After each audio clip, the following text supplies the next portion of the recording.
Fried rice ಮಾಡುವ ವಿಧಾನ. ಅದಕ್ಕೆ ಬೇಕಾಗಿರೋದು ಬೆಳ್ಳುಳ್ಳಿ, ಚಾಳಂಬ್ರಿಕಾಯಿ, ಮೆಣಸಿನ್ಕಾಯಿ, ಈರುಳ್ಳಿ, ಕ್ಯಾರೆಟು, ಕ್ಯಾಪ್ಸಿಕಮ್ಮು, ಇವೆಲ್ಲ ವೆಜ್ಜೀಸು. ಇನ್ನು ಪೌಡರ್ಗೆ ಬಂದುಬಿಟ್ಟು coriander powder 1 spoon biryani masala, veg biryani masala, ಇನ್ನೊಂದು ಸ್ಪೂನ್ ಬಂದುಬಿಟ್ಟು ಗರಂ ಮಸಾಲ. ಈ ಮೂರನ್ನು ಒಂದು ಬೌಲಲ್ಲಿ ಎತ್ತಿಟ್ಕೊತಿದ್ದೀನಿ. ಸ್ವಲ್ಪ ಖಾರಕ್ಕೆ ಬೇಕಾದಷ್ಟು ಖಾರದ ಪೌಡರ್. ಆಮೇಲೆ ಈಗ ಎಣ್ಣೆ ಕಾಯ್ಲಿಕ್ಕೆ ಇಡ್ತಿದ್ದೀನಿ. ಎಣ್ಣೆ ಒಂದು 2 ಟೇಬಲ್ ಸ್ಪೂನಷ್ಟು ಹಾಕಿಬಿಟ್ಟು ಕಾದಿದೆಯಾ ನೋಡಿಕೊಂಡು ಫಸ್ಟು ಬೆಳ್ಳುಳ್ಳಿ ಮತ್ತು ಮೆಣಸಿನ್ಕಾಯಿನ ಹಾಕ್ಕೊಂಡು ಸ್ವಲ್ಪ ಹುರ್ಕೋಬೇಕು. ಸೊ ಹುರ್ಕೊಳ್ಳೋದ್ರಿಂದ ಲೈಕ್ ಬೆಳ್ಳುಳ್ಳಿಗಳು ಕರಗೋಗುತ್ತೆ, ಹಾಗೆ ಮೆಣಸಿನ್ಕಾಯಿ ಕೂಡ ಖಾರ ಆಗೋದಿಲ್ಲ. ಹಾಗಾಗಿ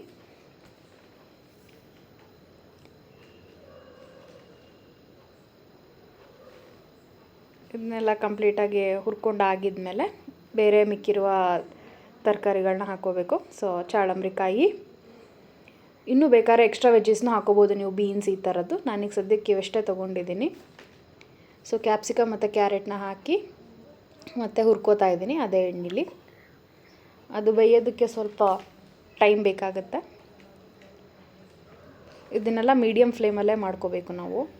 ನೆಕ್ಸ್ಟ್ ಇಲ್ಲಿ ಸಾಸ್ ಪ್ರಿಪ್ರೇಷನ್ಗೆ dark soya sauce, tomato sauce, ಹಾಗೆ ಡಾರ್ಕ್ ಸೋಯಾ ಸಾಸ್ ಹಾಕಿರೋದ್ರಿಂದ ನಾವು ಸ್ವಲ್ಪ ನೀರನ್ನ ಮಿಕ್ಸ್ ಮಾಡ್ಕೋತೀನಿ. ಇದಕ್ಕೆ ಮಿಕ್ಸ್ ಮಾಡಿಟ್ಟು ಸೈಡಿಗೆ ಇಟ್ಕೊಂಡಿದ್ದೀನಿ. ಈಗ ಸ್ವಲ್ಪ ಬೆಂದಾದಮೇಲೆ ಹೆಚ್ಚಿಟ್ಕೊಂಡಿರುವಂಥ ಈರುಳ್ಳಿನ ಹಾಕ್ಕೋತಿದ್ದೀನಿ. ಹಾಕಾದ್ಮೇಲೆ ಕಂಪ್ಲೀಟಾಗಿ ಮಿಕ್ಸ್ ಮಾಡಬೇಕು. ಹಾಗೆ ನಾನಿಲ್ಲಿ ಉಪ್ಪು ಹಾಕಿದ್ದೀನಿ ಆ್ಯಕ್ಚುಲಿ, ನೀವು ನೋಡ್ಕೊಂಡ್ಬಿಟ್ಟು ಹಾಕಿ. ನಾನು ಅದು ಕ್ಲಿಪ್ಪಿಂಗ್ ಮಿಸ್ ಆಗಿದೆ. ಸೊ ಈಗ ಕಂಪ್ಲೀಟಾಗಿ ತರಕಾರಿಗಳೆಲ್ಲ ಒಂದು ಲೆವೆಲಿಗೆ ಬೆಂದಾದಮೇಲೆ ಮಿಕ್ಸ್ ಮಾಡಿ ಇಟ್ಕೊಂಡಿರೋ ಸಾಸ್ನ ಹಾಕೋತಿದ್ದೀನಿ. ಹಾಕಿ ಈಗ ಒಂದು ಮಿಕ್ಸ್ ಕೊಡಿ. ಇದಾದಮೇಲೆ ನಾವು ಆಲ್ರೆಡಿ ಮಾಡಿಟ್ಕೊಂಡಿರೋ ಅನ್ನ ಏನಿದೆ ಅದನ್ನು ಇದಕ್ಕೆ ಹಾಕ್ಕೊಂಡು ಮಿಕ್ಸ್ ಮಾಡ್ಕೋಬೇಕು ಅಷ್ಟೇ. ಅದನ್ನೆಲ್ಲ ಸ್ವಲ್ಪ ಉದುರಾಗಿ ಮಾಡಿಟ್ಕೊಂಡಿರಬೇಕು. ಈಗ ಈ ರೈಸ್ನ ಈ ಸಾಸ್ ಪ್ರೆಪ್ ಜೊತೆಗೆ ನೀಟಾಗಿ ಮಿಕ್ಸ್ ಮಾಡಿಕೊಂಡು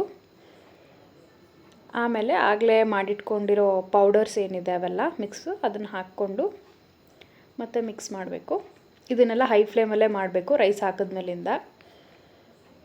ಇನ್ನು ಎಂಡಲ್ಲಿ ಒಂಚೂರು ಕೊತ್ತಂಬರಿ ಸೊಪ್ಪು ಹಾಗೆ ನಿಂಬೆಹಣ್ಣನ್ನು ಹಿಂಡ್ಕೊಂಡ್ರೆ ರೆಡಿ ಆಗುತ್ತೆ.